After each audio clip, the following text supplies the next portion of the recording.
ఎండలో రైతన్న పాటలో రేవంత్ అన్న విత్తనాలు దొరక్క అవస్థలు రోజంతా రైతుల పడిగాపులు అన్నదాత కష్టాలు పట్టని సీఎం నోరు తెరవని వ్యవసాయ మంత్రి నోరు తెరిచిండయ్యా. ఏమన్నాడు తెలుసా? తెరిచి ఇవన్నీ కావాలనే పెడుతున్నారు రైతులకు ఏం పని పాట లేదు, నీ లెక్క ఏసీ కార్లో కూర్చొని తిరుగుతలేరు తుమ్మల నాగేశ్వరరావు.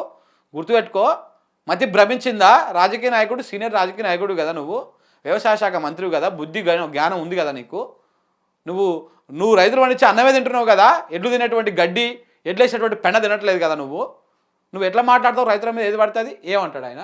ఎరువులు విత్తనాల కొరత లేదు, కావాలని దుష్ప్రచారం చేస్తున్నారు. విత్తనాల డిమాండ్ కారణంగా ప్రస్తుతానికి 2 ప్యాకెట్ల ఇస్తున్నాము, దుష్ప్రచారాన్ని ఉపేక్షించము, కావాలనే చెప్పులు లైన్లో పెడుతున్నారు రైతులకు ఏం పని పాట లేదు, నువ్వు మోతవారివి, నిన్ను బదనాం చేయడం కోసం, నీ ప్రభుత్వాన్ని బదనాం చేయడం కోసం లైన్లో పెడుతున్నారు. అన్ని బంద్ చేసి వచ్చి ఇల్లు పొల్లు పొలము పశువులు గడ్డి గాదం అన్నీ వదిలేసి వచ్చి ఇక నీకోసం నిలబడి చేస్తావు అన్నమాట. సిగ్గుండాలి చెప్తాను కొంచెం అన్న.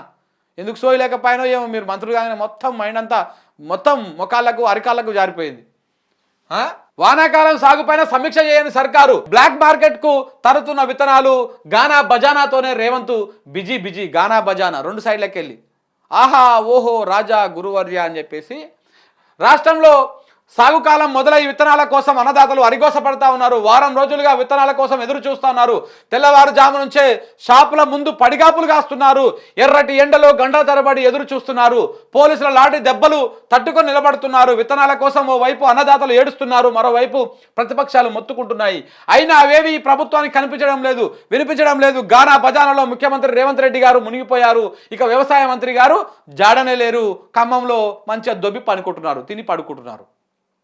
అట్లా. సో ఈ విధంగా రైతులు ఎంత బాధపడితేంది, ఏమైతేంది, ఈయనకు పాటలు కావాలి, కీరవాంది కావాలి, కీరవాణి కొట్టుడు అందశ్రీకి కావాలి, అందశ్రీకి సమ్మగా ఉండాలి. ఇప్పుడు ఆంజం పోసినట్టు, ఆంజం వేసి కొట్టినట్టు.